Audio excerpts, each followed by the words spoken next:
I don't know. Welcome to the Start to Be Great podcast. I am your co-host, Kimmy. And I'm Anna. And if you're anything like us and you're sick of using fear as an excuse to not truly live your life, then you're in the right spot. We're here to tell you that you don't have to be great to start something, but you do have to start to be great. So today we're talking about being in a problem-solving positive mindset and how to recognize the quality of your headspace. Are you speaking in a way that is conducive to becoming who you actually want to be? Mm-hmm. And I think we should start this out before we even get going. Oh. I know, I'm flipping it up on you. Yeah, you are. I think we should start by talking about what you were just talking about. Because I think we should preface with the conversation we had before we started recording, which was when we were discussing, because we, when we do these podcasts, we kind of we have an idea of what we want to talk about, and certain points. The rest of it, we just kind of freeball it. But as I was kind of telling you my thoughts, you're like, ooh, I don't want to come across as preachy. Yeah. And do you want to say what you said about the gratitude? Yeah, sure. So my only thing was, it's easy to say what you think is the best way to be, right? Being in a positive mindset being one, it's easy to say you need to be positive or look at the brighter side of things, but when you're in it, it's not as easy to do. And I just didn't want it to come across as us preaching that you need to be a certain way. But then you brought up how we were discussing gratitude in the past and how I practice active gratitude every single day to the point where it's completely natural. It's not even something that I think of anymore. It's just I wake up with such immense feelings of gratitude every single day. And when I was explaining it to you, of oh man, I feel weird. I just I'm so grateful for this, and I'm so grateful for this, and I'm so grateful for this, and I don't know how to control how much gratitude I'm feeling right now. And you're like, dude, embrace it. And I'm and I did, and I fully embraced it, and now it's honestly just kind of how I am. And what you said that was awesome was you were like, well, it didn't come off as preachy when you were telling me about gratitude. It came off as something inspiring, something that I want to be. And so hopefully, when we're talking today about being in a positive mindset, you can take it like that, and not, thinking that we're telling you to be a certain way. Yeah, I mean, the reason why we're having this conversation is because we are not fully where we want to be with certain things, and I found this helpful, you found this helpful, and we're just going to talk about it, just because I would rather sit and have this type of conversation than fucking watch the Kardashians or whatever people are doing that aren't listening to podcasts to grow, But back to the gratitude thing, you were actually the reason why I started doing a gratitude journal daily. I don't know if you know that. I don't. But when you told me about how grateful you were feeling every day, I think we were at the gym and you're like, dude, I'm feeling crazy. And I'm like, I'm hyped. I'm like, I want to feel that. Yeah. And so I think the idea is when you have an open mind to something, and I think we should all have open minds because not one person in the world is fully perfect or developed to where their potential could be. So if you just get that out of there now and get your ego out of there, and you realize hey, if you see something people are saying or doing and you want that, go for it. So that was what I did with gratitude. I started a gratitude journal every single day. I was writing down things in the morning, and I was pretty consistent for a while, and it has helped me. I don't think I'm on your level yet, but it's a skill. It is a skill that you have to practice, and just doing it for a couple months in the morning, I've noticed a change in my thinking for things like that. So I think moving forward, we're, I really don't care what you do. Honestly, I want people to be their best selves, but there's a quote that goes along with this. It's from The Greatest Salesman, one of my favorite books of all time that you showed me, and it was talking about habits, and it was you're gonna be a slave to your habits, so might as well be a slave to good habits.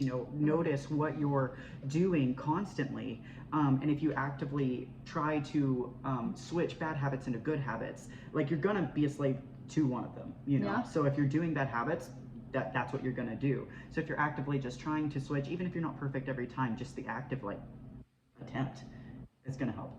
Yeah. So. Well, and they say that it takes 21 times is the number. No, I don't know. To create a habit, so you have to try multiple times. Yeah. An active effort. Yeah, but you have to keep trying, and people end up quitting before they get to the juice. Yeah. You know, they want the juice. It's got the juice. I got the corn song permanently stuck in my head. Stuck in my head. It's corn. That's what I should be for Halloween. Oh my gosh. Outfit change. I'm doing it. You should. You should be corn. I'm not using kidding. yellow paint Yeah. for my face. And then wear like a green jacket with a collar for like. I have one. It's right there. Like, be corn. All night I'm gonna be saying it's corn. I love it. If you haven't seen the video, I'm sorry for you. Yeah, you won't get what we're saying.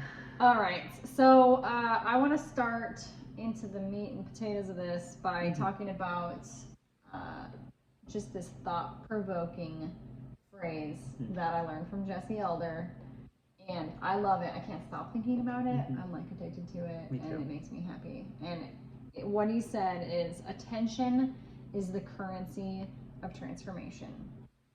And I mean, we could talk about that in a lot of different ways, but when you have goals, what you focus your mind on and what you give attention and time and energy and thought to is what changes and is what progresses and is what is created. So it's kind of like a fancy thing. It's almost similar to like manifestation almost, but it's just like it's active paying attention to, and it's more of like the awareness of what you're paying attention to than the idea of like just dreaming about something. Like that's not how shit happens. But I love it. But I love it because you said you're obsessed with it, right? You're obsessed with that phrase. And the thing is, that's being obsessed with that phrase in itself is doing exactly what it's supposed to be. Yeah. You're obsessed with bettering yourself. You're obsessed with controlling your headspace. Your thoughts are currency. Like if you think about your thoughts as money, right? Because your time and your energy expenditure basically equates to money. Yeah. If you in today's society, basically. And so attention is the currency of transformation. So if you think of your thoughts as money, what are you buying? It's as simple as that. Yeah. And I mean, it's easy to put, I mean, if you want to continue that like analogy and put like more money in the bank, so to speak, like you need to read good thoughts and think them often. And so that way you just have like this plethora of information and thoughts or money to pull from and use. But if your thoughts are negative or they aren't into something productive or if they're just, dead space, that's throwing your money away. Yeah, that's credit card debt. Yeah. With a high interest rate, 25% APR. Yeah. That's what that is. Yeah, and you know what's funny is, I think that you can probably say the same thing about gratitude, is as where I'm at with this focus and awareness thing is, once you notice it, you cannot turn it off. No. So I bet if you see someone who's being ungrateful for something that they have all the time, it's like all you can see. You're like, oh my god, I hate you. No, like I literally like I see them because I'm like people be talking about like I'm trying to think of a good example without calling people out. Like say you're not making progress in the gym and you're like being like, oh my coach sucks. I just hate my coach. They don't listen to me. They don't respond fast enough. They don't do this. They don't do that. And it's like, okay, well, you have a coach. You have a gym. You have a healthy body that can move. There's like so many things you can be grateful for in this, but you're focused on one thing. And if you're so focused on that, where's all the progress that you could be making? If you're like, okay, well, my coach isn't responding, but I know what I need to be doing. I can actively work on this until I get, feedback. And then you're not wasting any time, you're not wasting any space, and then you also get, when he does respond or she responds, you can only add to it. It only gets better. Like gratitude and positive mindset, both of them. Yeah. And I think a lot of that, it's like the victim mindset is, like it's culturally cool to be busy or to complain about stuff, like versus taking accountability for yourself. Yeah. And like you said, you're like, I don't want to be preachy about optimism. I'm like, why not though? Yeah. Like, what's so bad? What is bad about optimism? Why did you even say that? Right? Like, it's like, why would that be a negative thing? Because culturally speaking, it's like, well, and I get it. Like, people are like, oh, well, it's easier, genetics, or like you wouldn't understand. Like, you've got it this way. Like, people, it's the victim thing. It's like they can't understand. And I've been in that place where like I've given other people and myself like excuses for like why we are successful or not, or why you're happy or not. But when it comes down to it, you said it's a practice. You have to work, you have to grind, stop waiting for great things to happen to you. You know, you have to accept the fact that these are your circumstances and see where you can move forward from them, rather than focusing on the negative, focusing on all the things you don't have that other people do. Yeah. It's like, what can you do with what you do have? You have to like feed the good things. It's like watering a plant. You know, we talked about our brain being a plant too, like your mind. But like even the things around you, like that's what I'm trying to do. Like for example, I have really been enjoying spending time at this horse arena where I'm like volunteering at, and I'm riding there, and now I'm in a rodeo because of this place. I've made so many good connections and like friendships there, and possible business opportunities in the future. But like, it's been so helpful for me that I'm volunteering so many hours of my time because it feels good. So I'm watering, like I started out by just taking classes, free classes for veterans. And because it made me feel good and it brought me some kind of like peace when I was there, and it was nice. I'm like, oh, let me like feed into this a little bit more. And it's just like blooming, right? And I'm like, whoa, could you imagine? And that's pretty quick. Yeah. So like if I did that with everything, it would probably have the same result. Yeah. But you have to put the time in, and you have to water it and pay attention to it. Yeah. I like that analogy. It's like the grass is always greener, but it's like green where you water it. Right. It's exactly that. I really like that. Yeah. And it's crazy how fast, like once you're in the headspace of positive mental thinking and positive, like looking for the good, that's how fast it goes.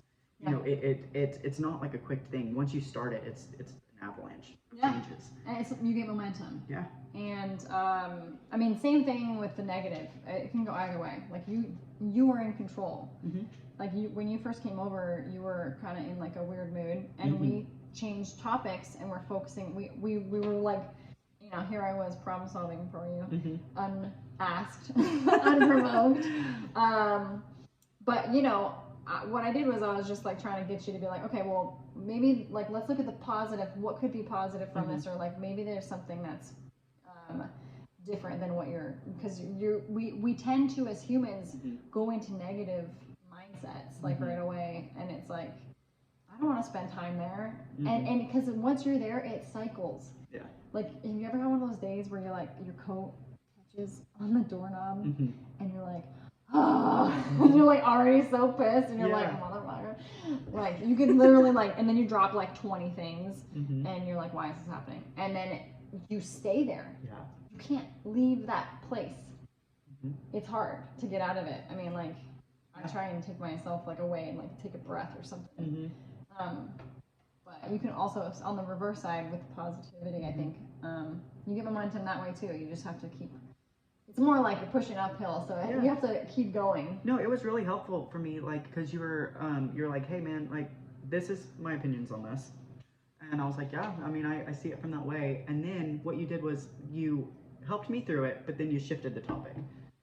Like let's focus on the podcast. Let's focus on, well, this is what happened to me because you went to an event today that was really cool. You told me about that, and it just like not feeding. Like I was in this, and I kept bringing it back. I'm like, you would talk about something, and I'd be like, no, I still want to talk about this. And you would address it and make me feel heard, and I appreciate that. But then you were like, but we're moving on, and I'm like, you are right. I am not dwelling on this all day. It's so easy to get consumed in stuff, especially when you're taking it personally, and you're, it's hard.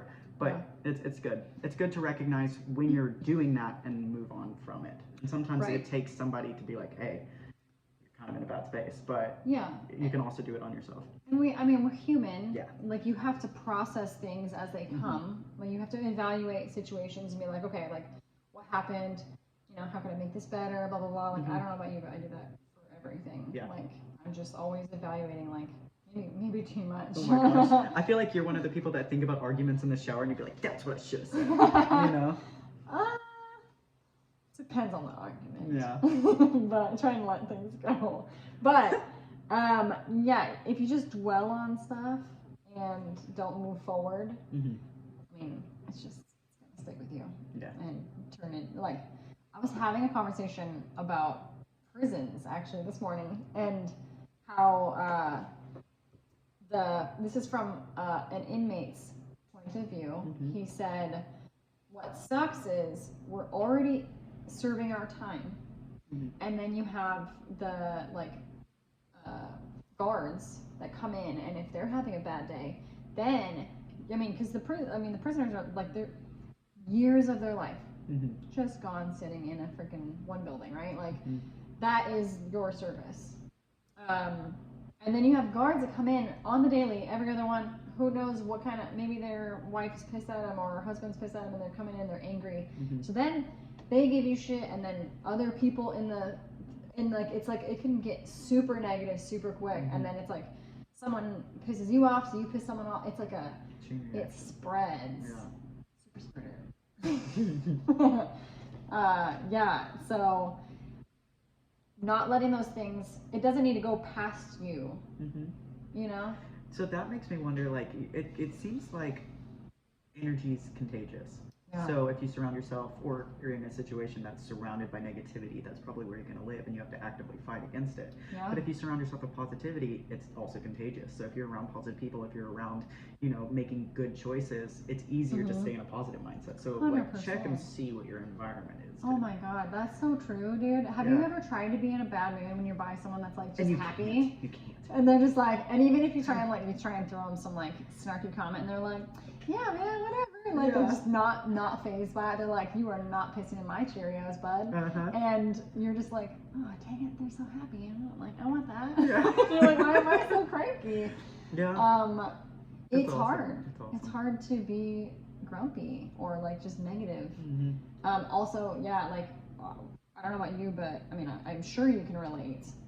When I was doing 75 Hard, like, when I was talking to people in my, like, on the daily that were either doing it, had done it, or were like, you bodybuilder, like when you were doing that, like, it's so easy to be good and be on your shit when you're surrounded by people who are also in that same mindset. Yeah. That's why you don't find bodybuilders, really hanging out with people that are still in party mode. Like it's hard. Like if your friends are constantly going out and drinking and eating, like eating dinner parties and stuff, like it's hard. Yeah. It's really hard. Like you can choose to be involved and not partake because that's the decision you made. But it's really hard to surround yourself with people like that, and you'll notice that people don't. Because even when I'm like, I don't drink often now, but like if I go somewhere and someone else is gonna have a beer, I'm like, all right. Yeah. It's just so much easier. But if I go somewhere and they're like, oh, no, I'm on my diet, I'm like, cool, I'm not doing it either. Yeah. It's like, whoa. Easy, You shouldn't give that much power. I mean, obviously, you can be disciplined. I can, you can, we've all done it. But, like, it does have some sway over your actions. It does. I'm going to jump back to attention being currency. Yeah. I have a question. Okay. And it's, with the resources that you have now, what can you do to bring yourself closer to your goal? Oh my God, so much. I like this question because it is making me think more of, because I like problem solving mode. I have so many resources. I keep finding more. Yeah. And as I make like more connections with people. Yeah, so networking. It's insane. Yeah. Everywhere I go, it's like, you can start with one person and then they tell someone and then it's like branches out like crazy. Yeah. I love the power of referral, especially with my business, with recovery technician and with personal training. Yeah. I got my initial base clients based off of, being in the right place at the right time or, something crazy. But from there, most of my clients are referral. Yeah. And it's word of mouth. So it's like the resources that you have right now. Not that people are resources, but they can be. Like with networking, like you think of it, it's literally net. Like it's your safety net. What do you have under you that's going to help you grow? What's going to help you when you fall? Because when you're going to be putting yourself out there, you're going to have failures. Who's going to catch you when you fall? Who's going to help you problem solve your way into something else? And I really like that the question says, with the resources you have right now, what is bringing you closer to your goal? It's staying in that active mindset of like getting to a mission. Right. We're not just hanging out to have fun. I mean, we like to have fun too, but like we're going places. Yeah. The meeting that I went to this morning, like one of the questions was, hey, who has something that they want to tell the group about so that we can hold you accountable for it. And that's cool. Like it's just like surrounding yourself with people who want to challenge you and to be challenged as well. Not everyone's ready for that. That's fine. Like not everyone's in the same spot. That's not an issue. But like I'm looking for people that are. I like the idea of community. It's so funny. When I was younger and thought of the word commune. Have you seen the movie Wanderlust? No. Oh god, it's funny. It's got Paul Rudd in it. It's a really funny scene. If you've never seen it, you don't have to see the movie to watch, but you should Google or YouTube Paul Rudd Wanderlust mirror scene, and you will die laughing. It's so good. We're gonna watch it after this. So basically, it's commune. It's in my mind. What was in my mind was what happens in that movie. It's like they're so hippie. Everybody's doing everybody. It's just like oh gross. Like don't want a part of that. Like weird song circles. It's just like nah. But now that I'm like older and I'm like, man, if I had a community of like-minded people who share the same or similar goals and values, and we all work together as a team to help each other be better and kind of grow up. Yeah. Like that is awesome. And so it's funny how the idea of that's kind of changed because that's essentially what it is if you're in a city or in a town. Yeah. It can be that it's using the people what do you have to offer and what are they exchanging? Yeah. Time, knowledge. Plenty of people have experience doing things that you don't have to spend time struggling. And you could be a mentee to someone who's already done it. Yeah. Like nothing is new anymore. Like everything's been done. Yeah. So. Man, you said team, and that word just is so special to me. Just with my background in sports, team is family, type thing. Like a team is who's there to push you, but it's also if you think about team as in soccer is where I go immediately. It's part of a team. You have each person has their own individual position in the team, and each as a collective is how you play the game. Yeah. And it's everybody has their own strengths and everybody supports each other. But you also recognize that if me as left back, I was defense, but a lot of times I would shoot forward to make a different play, and then people would fall back to cover me. Yeah. And it's that's really important to me, is recognizing where your position is on the team and recognizing if you're adding value to your community, to your team. Yeah. Totally. I think a lot of people focus on what they can take more so what they can give. And I think part of that is people don't know what they have to offer. Yeah. I don't really. A lot of times I've gone to events and I'm new. I don't know what to tell you. But then people will ask me all these questions about stuff. And I'm like, oh, I can help you with that. Oh, I know that. Or. So it's all about changing the way you think, really, the mindset shift. Did you want to talk about that? Yeah. I want to give some tips on recognizing where you're currently at in your mental headspace, and tips on getting to a better one if you're not in a great one. Yeah, I think for me, it's. If you, I was telling you about the email that I sent out. I sent out a business email. I was in a weird mindset where I was doubting myself, and the first way that I thought of and wanted to write this email made me look weak. It made me look like I didn't have confidence or I doubted myself, and I was like, ooh, I cannot send that. And so I had to sit and think about it, and I was like, okay, I need to reword this because nobody wants to do business with someone who's coming already from that place, and that's not how I really feel, but because they hadn't responded to me quickly, I was feeling vulnerable and maybe a little hurt that they weren't hey, jumping for joy, let's do it, Yeah. And so I think that the thing is noticing it in any situation, even as something so silly as an email, that nothing may ever come of it. I could never hear back from that place again. But I stopped myself and I changed it, so that way at least I feel better about how I ended it.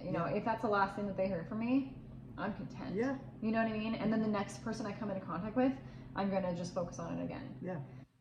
So even though it seems like a small like thing that isn't really important, like it's not like it's a huge one, it's not like a make or break deal or anything. Yeah, I think that it's just recognizing that you have to do like the small little things over and over again. Yeah. And you're not gonna be perfect when you do it. Like I could have done it a little differently maybe. Yeah. I think keeping that positive mindset, but also working with intention. And what I mean by that is we have that practice, that exercise that we're doing to focus on what we want and how to get there and the reasons why we want it, so that can progress us into actually fulfilling what our dream was. Yeah. And so there's this exercise where you think about something that you want, something tangible that you want, whatever it is, that we're gonna list there. And then you think of, 4 things reasons why you want that. Just basic reasons why you want that. And then you go further and you go into your reason, what you wanted, one reason, and then do another reason that's based off of that reason. I think you should give me An example. Okay. On the spot. On the spot. Okay. I want to be good at CrossFit.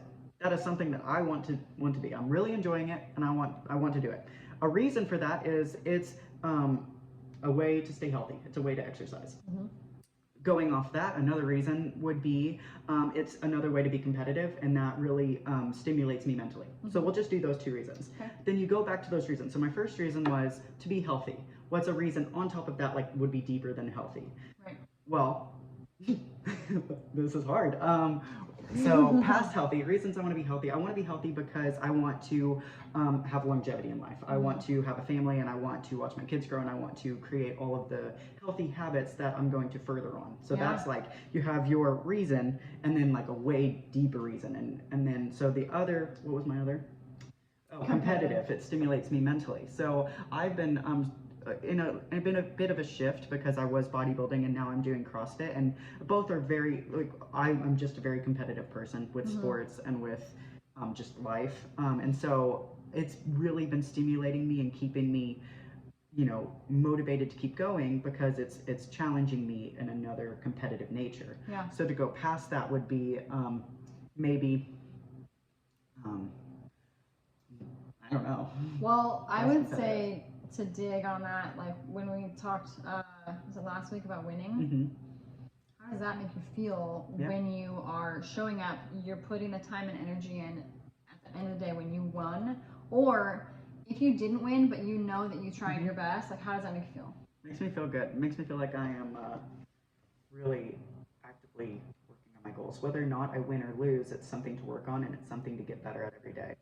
So it helps me. It's also an outlet. So if we want to, go into the second reason why, it's an outlet for me to be competitive, so that I can, focus on maybe not competing with people and like other things in life that I don't need to be competitive with. It's giving me an outlet for my competitiveness, so that I do less comparison elsewhere. Yeah. So that would be it. So it's like take a reason, something that you want, and then reasons, and then what the drill is to check your mindset is to see whether or not the reason was positive or negative, because we as humans usually tend to have negative thoughts or negative reasons. Like, you think it's a positive reason, but it's not. And I noticed myself doing it even on that one. And it was like, okay, so my reason was because it's a good competitive outlet. But the negative part of it that I brought in was I don't want to be negative. I don't want to be competitive elsewhere. Like, it's not solely positive. Yeah. What else was I negative on? Help me with it. I think that was it. Good, because I've been actively trying to be positive. So like I'm trying to think of an example where it could be something negative. So okay, an easy one that a lot of people want. I want to make more money. That's super easy. And what's your reason why? And somebody be like, I want a nice house. All right, that's cool. But why? But why? And it's like, exactly, to. Well, so I did that one when we were doing these little focus homework pieces. I did one that was like money, home, and then my reason behind it, when I actually thought about it, I was like, and I started off by saying, well, I want to break my family's cycle of like living a mediocre life where we like don't don't have, like, nobody in my lifetime that I'm aware of owns a house in my family. Yeah. And so, like, my goal was to, like, break that cycle and start a new family, showing Summer what she's capable of moving forward. Like, this is going to be, like, the one where it changes, and now it's like, oh, moving forward, now, if you don't own a home, you're abnormal in my family, right? Yeah. Like, and so I changed it, because instead of breaking the cycle, that was like a negative. It's like, you don't want to be like your past. Sure. But like, the reality is like, it's not that I don't want to be like my past. It's like, I want to have a better future. So it's just, a 1 degree little shift. Yeah. I want to leave a family legacy that I'm proud of. That's a wonderful reason. And so that, just thinking of that versus what you're trying to get away from is, it seems like a little barely thing that doesn't matter, but like, it really does. It does. And it gives you something to look forward to versus looking back and running from something. Yeah. So I think that exercise is really cool, because it's not only like making you think about what you want and why, but then when you go into the reasons why and notice if they're positive or negative, it just puts you in the right mindset to actually achieve what you wanted. Because when you figure out why you wanted it, you are way more motivated to actually do it. Yeah. When you break it down into like those like core pieces of providing for your family, showing them like a legacy you'd be proud of, like, you're like, oh, well, I'm gonna fucking do it now, you know, like, that's like, it's way more motivating, and it puts you in a headspace to actually make the moves to achieve what you want. Yeah, and I think the other thing is, so I got two examples. So because not everyone, I mean, I'm going to use me and you as an example. We are both, generally speaking, very content with where we are, like, physically, like, our goals. Like, we've been training long enough that, like, I don't have any, like, big goals when I go to the gym. It's like, we're kind of, like, maintaining. I mean, you're learning new skills, I'm learning new skills, but, like, essentially, like, it's like, aesthetics-wise, yes. Yes, that's what I mean, yes. Yeah. But so, it's almost like a way to break it up. It's like, you know how boring it could be to do it over and over again if you don't have a reason? But then it's like, okay, well, my reason is because I don't want to be put in a nursing home when I'm 80 because I can't tie my shoes or wipe my own ass. That's not what I want. I want to keep training because I want to put in the years now, so that way my body is solid later on. That's one of my reasons why. And so for people that maybe aren't on the same page as that, some people are doing way better with money. Some people already have a family and a house and making good money, and you're like, oh, I'm already content with that. Well, how boring is it to, like, go to work then every day when you don't have a real reason as to why, other than to just maintain your current lifestyle? But if you're like, oh, well, I want to blah blah blah, fill in the blank of whatever your reason is, your why, it's going to make you really want to, and it can break up the monotony of showing up to work every day. Yeah. You know, if you're not really thinking about your why. Yeah. I love the whys. Yeah. So I think that's like a good reason for like the why that you just said, but what about the why not? Like, what do we do to avoid the stuff that we don't like, the negativity? How do we do that? I think that what you were saying earlier, how I like recognized how you were feeling, and then we moved forward, not dwelling on it, and just kind of like acknowledge it, and then be like, cool, moving forward. You cannot sit on it. Yeah. I personally like to not. What I try to do is I find like one person that I want to like vent to and share to, because venting is so healthy. I mean, half the time we're doing this podcast, like, I feel like just better just talking about things, because like everything that we're saying right now, I'm not trying to give advice to people. This is all stuff that's like just rolling around in my brain. Mental processing. That like I want to dig deeper on because I find it fascinating and helpful. And so I think that it's important to challenge yourself in that way and to move past it and vent to one person, get it out however you want. Just be like, yo, I need 10 minutes, I'm going to vent about this thing, and then leave it. Yeah. Don't go tell anybody else about it. You know, start going into problem solving mode or change the subject. Go do something that makes you happy. Get your mind off of it. If you're by yourself, Maybe you don't have someone to vent to. Maybe you don't like venting. Maybe you write it down in a diary or journal, or maybe you, you know, some people like to bitch on Instagram on a story. Yeah. That's fine too. I don't care how you do it. Get it out, like purge it out, and then change. Move on. Change direction. Because I think it's important. We said earlier to starve out what you want. You know, like what you feed is what grows. Right. So if you just stop feeding it your attention, yes, it won't go away, but you'll think about it less. It's not going to be in the forefront of your mind. Starve out what you don't want. And that's with relationships, thoughts about yourself, goals, obstacles, stuff like that. Everything. Starve what doesn't matter. Yeah. Like if you, I was thinking about this the other day, if you don't like how someone is treating you, don't give it any attention. Like you don't owe anyone anything. If it's not making you happy, just ignore it. Or just, you can say something, you don't have to be like, so, like, whatever, but you don't have to give it any attention. It's kind of like, you know, bullies really like it when you respond and react, so they keep going. So if you just stop, it's the same concept, but it's like for adults and it's for the things you don't want to do. Yeah. And I think, I don't know why, but we're constantly making ourselves do stuff we don't want to do. Oh, yeah. I feel like it's just like our nature. Like what do you do over and over again that you hate doing? There's a lot of stuff. Well, I had one that I was thinking about that I'll let you think about yours. And so mine would be, I don't hate doing it. Hate is like a strong word, but something that I do often that is challenging is I overbook myself constantly. Like my schedule, like it's constantly booked because I really like to be busy. Like I thrive in chaos. And so I book myself full. And like it's easy when I'm in it, when I'm going back to back with clients or when I am, you know, like full of stuff to do, it's easy to be like, I'm overwhelmed. I didn't have time to eat. There's so many things that I have to be negative about. But like if you were to just shift and recognize, you know, I have lots of clients. I'm making lots of money.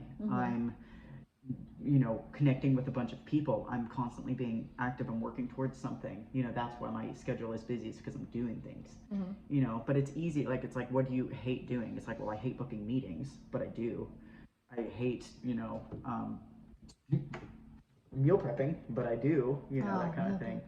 And it's like, one, you chose it. I am the creator of my schedule. So I choose what goes on my schedule. If I don't want to do it, don't do it. Recognize where my headspace is and don't do it. But also recognize that, you know, what you're doing is for a purpose and try to, if you have to do it. There's stuff that we have to do sometimes that we don't want to do.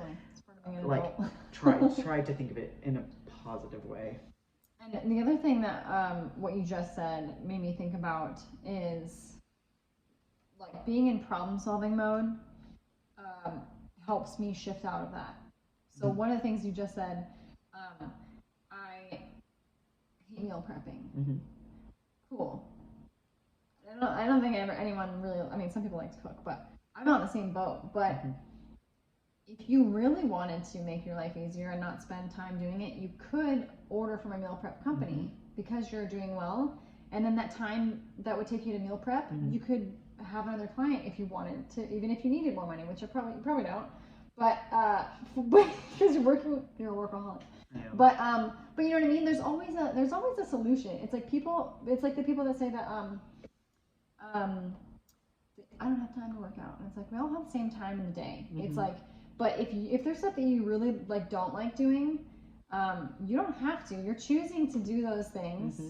Some obviously are obligatory. You have to. But like if there's always like a creative way to like think about how could you not do it?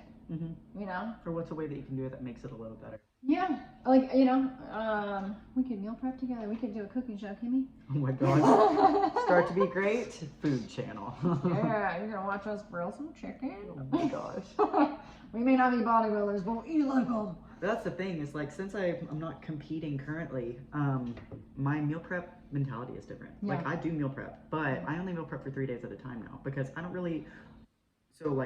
don't mind eating the same thing every day, but I don't have to right now. So like, I'm like, well, what do I want to eat for the next 3 days? You know, and cook the same thing for 3 days, but I'm not going to cook an entire week because maybe I don't I don't want to eat the same thing all week. And if it is like after 3 days, I'm like, oh, well, I'm going to create the same thing. I enjoyed it. I want to move it on.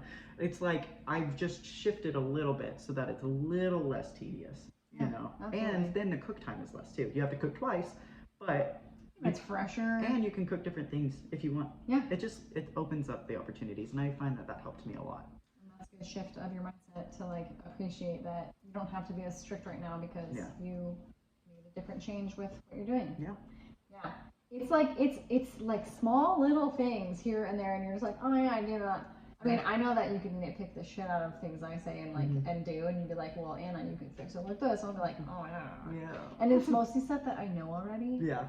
But you know, and that's fine. You could know it and not be ready to like change or do the thing that you know. But it is really easy to stop paying attention to those things. If you don't want to. I am a procrastinator. Are you? Yeah. So I snooze my alarm. I will stay in bed as long as I can. Unless I'm like really excited to get up that morning, I'm like, right now I have the luxury of that because I don't have to physically be anywhere in the morning most mornings. But I will tell you that when I'm feeding the horses and I have to be there at 6:30, like I'm up and I'm excited to go. Yeah. But I procrastinate, and I actually work really well. I just screwed my dog. Sorry. I work really well under pressure. Like if you give me a deadline, I'm like, oh yeah, done. But if I don't have a deadline, and it's hard when like you're the one setting your own deadlines, it doesn't have as much power. I feel like versus like someone else being like, you need to do this. Man, you should see me. If I set my, like, as an example, I've had nutrition coaches before. If you see my work that I normally put in for like eating, training, it looks like this. And then if I hire someone and I know they're going to be looking at what I've done, I am a different person. Yeah. And I'm trying to get those to be mirrored. Yeah. Same thing with, like if I was not my own business owner, if I had someone right above me, I would probably, like I give myself too much slack. Because I'm not very good at being like organized. Yeah. So, but I give myself slack because I don't have like strict deadlines and stuff like that for a lot of things. So yeah, you said snooze, and that made me think. You know how everybody has their own little routines, and it's like fun to hear how people's routines are different. So like my snooze routine. So I'm gonna sound like an asshole real quick, but like currently, I don't snooze because I go to CrossFit at 5:30 every morning, and I'm excited. I wake up and I'm like, yep, fuck yeah, we're going to CrossFit, and I get up immediately. Like it's like if I don't have CrossFit that day, then or if I'm going at 4:30 p.m. It's harder for me to get up. So it's like having something to wake up and be excited about is a good motivator. But if I don't have CrossFit and I have something that I need to be at and I set my alarm, I snooze once. I'm a one-time snoozer. Yeah. I once. So like I will set an alarm. I don't even. So I used to be different. So I used to set 100 alarms, well, at least 5. And I used to share a room with my brother. And I had a Weezer song. Oh my God. Which one? The sweater one? No, it's Island in the Sun. Oh yeah. By Weezer. It's still my alarm. It's terrible. It's still my alarm. Dude, I've traumatized my brother with that song. Because not only would that be my alarm every morning blaring in a room we shared, I would set 10 alarms and snooze them all. So not only is it 10 alarms, they're going off 20 times. He beat the shit out of me. I mean, rightfully so. Anyway, so I used to be a hella snoozer. Now I'm a one-time snoozer. I set 2 alarms and I snooze 1. Okay. The second alarm is only a fail-safe of if I don't get up. Yeah. That's like a fail-safe. But I will snooze 1 time because you get 9 minutes. Yeah. With the iPhone. I don't know if that's like the program thing, you get 9 minutes. Yeah. So I will snooze it 1 time, but when I'm snoozing it, I will think the next time you will get up, no excuses for yourself. That is what I say in my head every day. And I will snooze that, and then I will sleep 9 more minutes. And then when that alarm goes off, I'm like, fuck! And then I get up. Yeah. No matter what. Because it's a promise I made to myself 9 minutes ago, and I don't want to make a promise and break it the first thing I do. Oh yeah, that is the thing. It's like if you say I am promising that I will get up on the next alarm, and then when you're about to hit snooze again, you're like, no, I made a promise, and do I want to start the day breaking a promise Lying to myself. To yourself. And then I get up. Yeah. Every day. That's smart. But recently, everybody that listens to this podcast, I want you to try that tomorrow. Yeah, please do. Please do, and let me know. Yeah. You know, did you get up? Did it help you? You know, that kind of thing. I like that. It's what I do every single morning. Yeah, that's nice. Depending on where I'm at, if I'm at home, I only set one alarm. Sometimes I do the feel safe one. For like considerable amount later. Yes. Like I usually set it like let's say 6, and then if I have to be up by 7, I'll set the other one for like 6:45 or something like that. So then I have that. It's like, oh shit, I feel like asleep. But I also what I started doing was I started putting my phone on my windowsill, so it's further away. That does nothing for me. I will be pissed, get up, get my phone, and jump back in bed. Be like, fuck, why did I fucking put that across the room? Well, and so the new chargers I got, they're non-iPhone chargers. They're like off-brand or whatever, Amazon crap. And I cannot charge my phone with my phone case on. So then my phone is being charged on my windowsill, caseless, just waiting to break. And so when I get up to snooze, I'm very gentle, and I know that I can't just like be half asleep the next time I get up. Like I don't think that I have like I don't make myself like a promise. I just by the time I'm lucky. By the time my first alarm goes off, America, my dog, she's like, oh, it's breakfast time. Oh no. So she comes and lays like on my chest, and so sometimes I'll push her off and sleep for those 9 minutes or whatever. But then the time the second one comes, she's like tail wagging, like, okay, it's time. I'm hungry. I'm like, dude, you don't need to eat breakfast at 5:30 or 6 in the morning. No, I have 2 little parasites that lay on me and make it harder to get up. They're like, no, we're still sleeping, Mom. Oh yeah. And they cuddle deeper. Yeah, and then I have to be like, okay, That's children, brutal. I made a promise. See, and then I get up. Yeah, cats would be harder because they want to snooze. My dog wants to get up and eat. She's a little fat kid. But yeah, all right, we moving on. We should. Okay. That was a long time about snoozing. Everybody does it. We're all guilty. Yeah. If you don't, I need proof. Yeah. So I think what I want to talk about next is once you've discovered like what you want and you know the reasons why you want it and they are positive reasons and you're very motivated, how do you stay in that mindset? How do you keep going? You have to start acting like the person that already has your goal. I think one of the questions I ask myself is like, who do I need to become to be the person that, like, this goal person that has these things I want? What does that person do? What do they do in the morning? What's their morning routine? Because it ain't mine. I love that. It's not the same. Yeah. And so I ask myself that question, who do I need to become? Because I am who I am right now, and that's gotten me where I am so far. But to get to the next level of things that I want in life, I can't do that being this same exact person. Like, I have to change some things, and I recognize that. And I'm still learning what those things are completely, like what things really matter. You know, like you have all the gurus online that are like, oh, wake up and meditate and drink a full glass of water before you do anything else, and then read. And they got things. It's like, dude, do what works for you. Like, your person in your future may not need to do that. Some people might. I don't know. I don't see myself being like that. But so being that person, being ready mentally. To like receive the gifts that you're asking for of life. I think that's awesome. I like it. I stole it from someone, I'm sure. Hey, I'm here for it.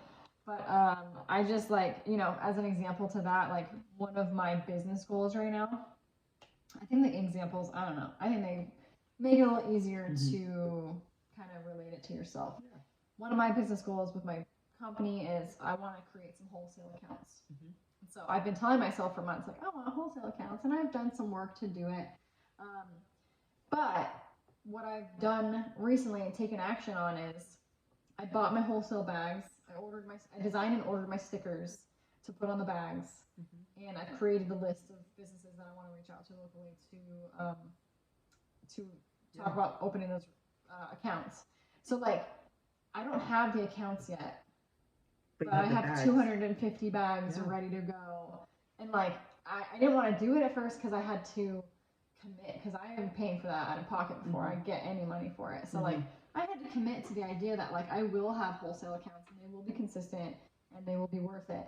And I have to like fully believe that that's part of like the person in my future has that in their life consistently. And so like I had to finally like commit to it and believe in myself and know that it was possible. Yeah.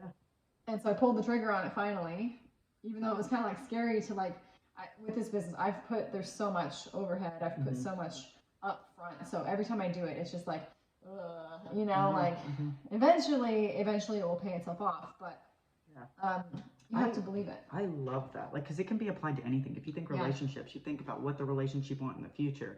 Like, who are you in that relationship? You know, like, what do you provide to that relationship? Yes. Like, act in that. Or if you're doing, like, I'm going to go back to CrossFit because I love CrossFit.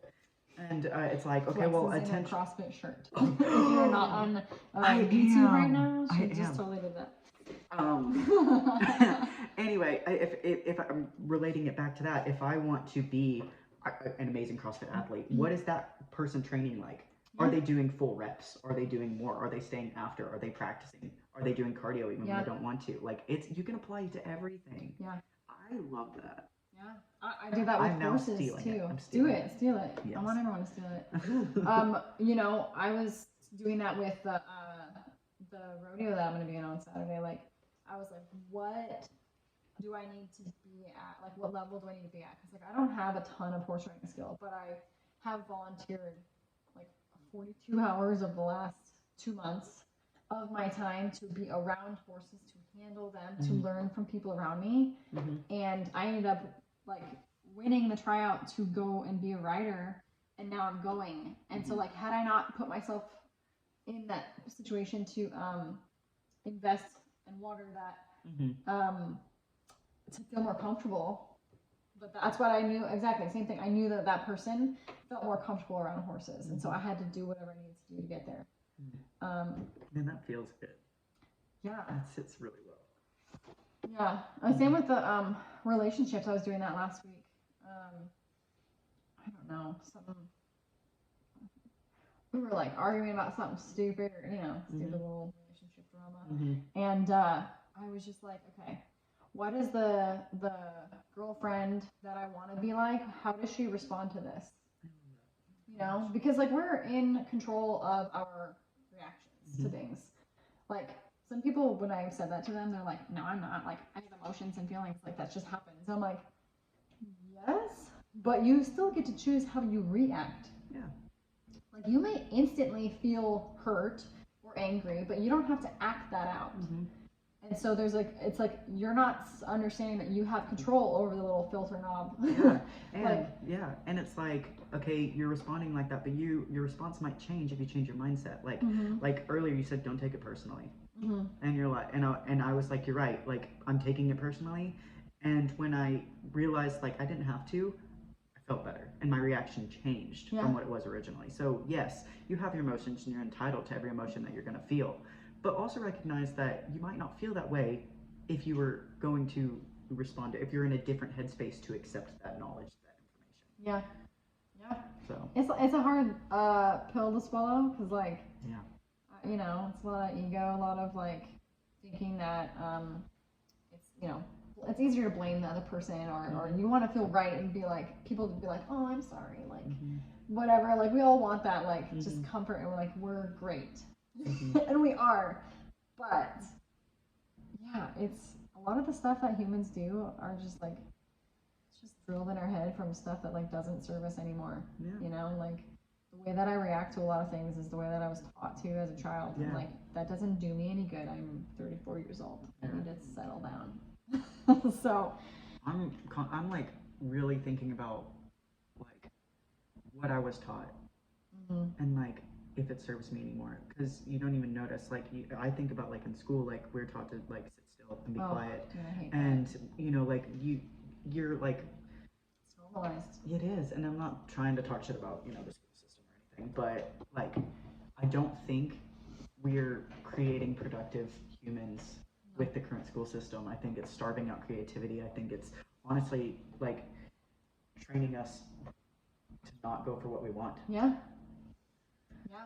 Like, you want to go be like the best version of yourself as a kid and like do all these things, and you get told to sit down and shut up and to do your homework. And I mean, learning is important, but like, I honestly, like, I don't have a solution for how to change it. Like, on a big scale, like in America, like there's so many kids. Like, how do you make that standard? Like, that would be really challenging. I think a lot of it is like we have to be better parents, and make sure that kids are getting taught things that they aren't necessarily taught in school, and taught that like school serves a purpose, but that's not real life, you know.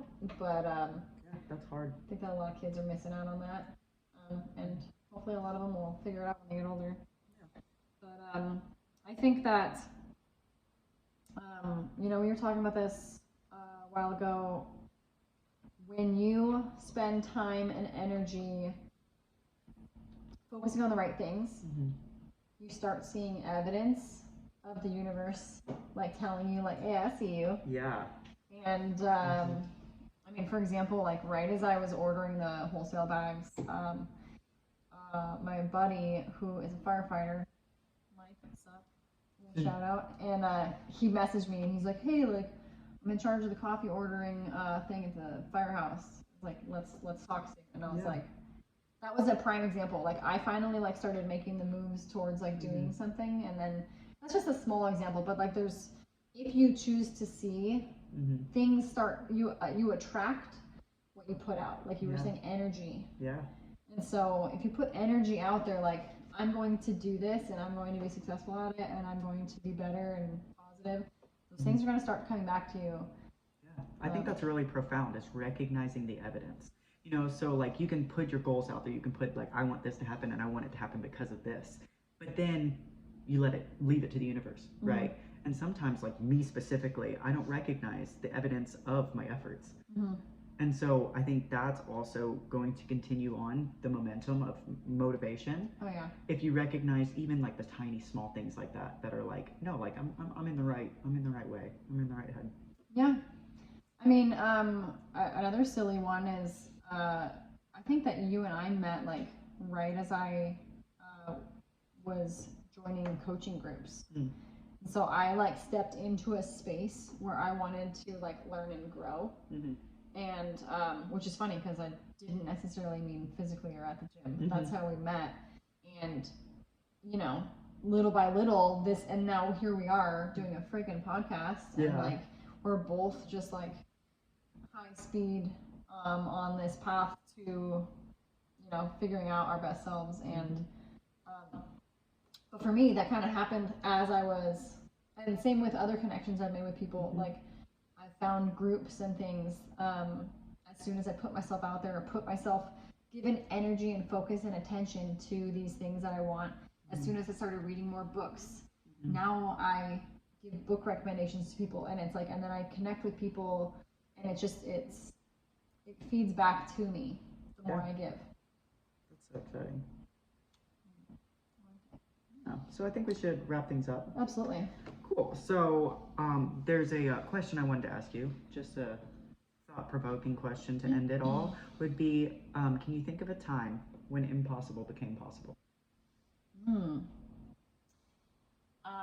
Yes. Well, first of all, I think I'm working on my mindset right now to be an everyday thing. Every day I want to try and think of creative solutions and outcomes to things I want. But honestly, like, I've gone prior to like my mindset where I'm at now, like I started out very slow, and it took me taking a risk on one thing. You know what? You asked this question earlier about a story you like telling people. I just thought of one.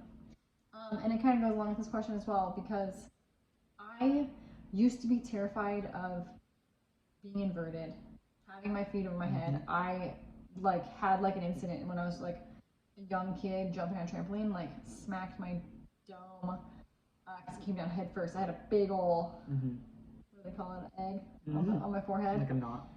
Yeah, because my face hit the outer rim. I That's before the walls that they have now. And so I just had this fear of going upside down. And I went to Mexico, it was like 2018, 2019, and I went zip lining, which I had never done before. That part in itself, not too scary to me, like, but then the guy asked me, he said, on the last one, which was like the longest, steepest, biggest, like, open area, he's like, do you want to try going upside down? And I was like, what? And he's like, yeah, you just like click your legs up here and you just like open your arms, like, you know, and let them hang. And he's like, you just go. And I was like, fuck it. And I was like, let's do it. And so I took that first risk, and I came back and I started doing handstands and headstands, and I felt like confident, and that kind of like became like a spiraling factor to thinking like, I used to be afraid of this, and I'm not doing it anymore. Like doing something scary, even if you're scared, just doing it gives you that confidence to like say, oh, like I could have told you before that, like, oh, it's impossible for me to learn handstands, headstands because I'm scared of going upside down. But I don't feel that way anymore. I'm just like, now my mindset is, how can I change it? Yeah. What you got? So I have one, but it's not as fun as yours. So, I mean, I think people can relate to it though. So I was going through a big breakup. I lived with the guy, we were together 5 years. We broke up, we lived together in Florida.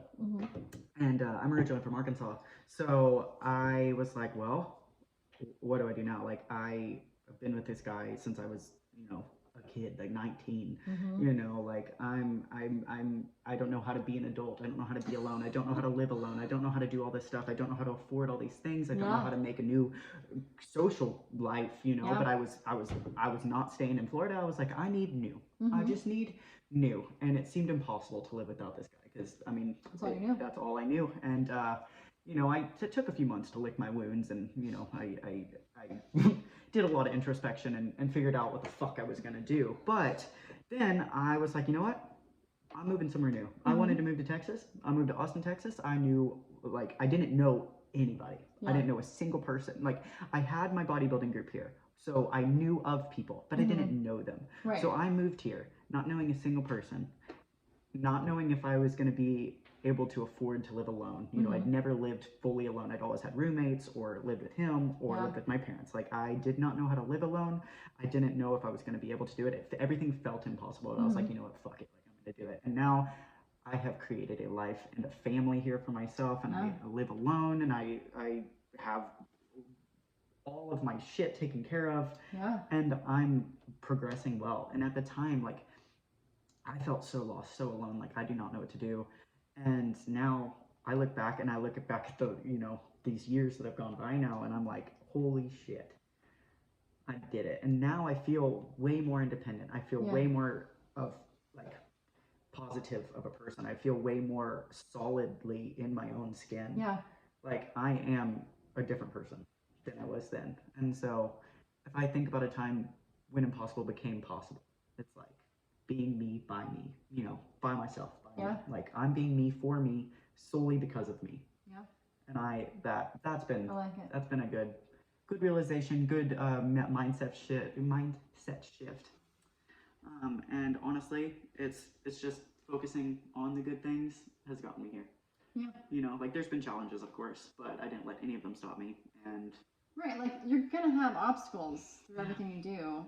You know, what's that phrase where they say, like, something about, like, how the devil gives you extra attention when you're on the right direction, something like that. So if he throws shit in your way, it's because you're going the right way, and he's trying to pull you away from where you're going. Yeah. So, like, there's going to be obstacles, but if you choose to focus on the obstacles, not what's behind them, then that's where you're going to get stuck. Yeah. So, I know we're wrapping it up. I got one more thing to say. Because what's the date on Monday? You know what I'm going to do, don't you? I do. What is Monday? What's the date? No, it's the 31st. It's my God, Monday is Halloween. Okay, Halloween. So this is dropping on Halloween. And this is just your gentle reminder. Okay, well, yeah, happy Halloween, sure. But no, this is actually a reminder to go out and fucking vote. Did you know that's what I was Yeah, yeah, you did. Okay. I did. I meant to do it in the beginning and I forgot. Listen, it's important. They have early voting going on right now. If you don't know who to vote for, pull your head out of your ass, use your computer, Google like local, like what county you're in and who's running. This is important. Midterms are important. This is not a time to just have your head buried in the sand and not pay attention, because we were told growing up not to discuss politics and religion, and I think that was on purpose. You know, because if you don't know, you're ignorant. So easily controlled. Yeah, get in the know, figure it out. If you don't know and you want to learn, like I'm sure there's resources out there. Hell, if you want to ask and have like a discussion, I would meet someone at the freaking library and have a discussion about who is running in the midterm election and like why I think I'm going to vote for this person versus this person. Like, you should actually pay attention to who they are, not just if they're left or right. Voting for the right people in office impacts us all, as everyone has, I'm sure, seen. So tell everybody to do it. Start talking about it now, because, you know, it's only a week after this podcast hits that you get to vote. So on that note, thank you for listening. We hope you enjoyed it, and we hope you could do some hard shit this week. If voting is that thing, do it. And check out our Instagram page. It's Start to Be Great Podcast. My personal is AMURICANNA. My personal, it's new. If you, my Kimmy_Croson no longer exists. Well, it does. You can go look at it. I just can't access it. My new one is Kimmy.Croson, because I am very original. We will post this 6 a.m. on Monday. Why so early? Because we're fucking sharks, and sharks don't give a damn that it's Monday.